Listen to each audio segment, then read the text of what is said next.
आणि ह्यो दीपक मास्तर मुलं शिकितो शिक्षणाच्या पायी.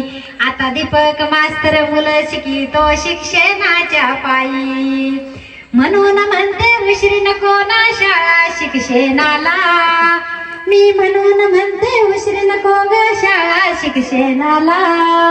काय सांगू बाई आडानी समजाला. काय सांगू बाई आडानी समजाला. जय जिजाऊ जय श्री. आपल्या मराठीत एक म्हण आहे की तिळभर चुकला तर इळभर उकला आणि एक घडी चुकली तर पुरी पिढी उकली. अशी परिस्थिती आपल्या शेतकऱ्याचं. आपल्याला काय शिकवलं?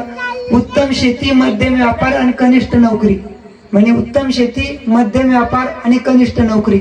आज आपण बघतो की नोकरीवाल्याच्या डेऱ्या सापरीत मावत नाही, गरीबाच्या लेकराला पुस्तक भेटत नाही. ही पण सत्य परिस्थिती आपली. तर कुठंतरी आईने ही परिस्थिती मांडण्याचा प्रयत्न केलेला आहे गीतातून.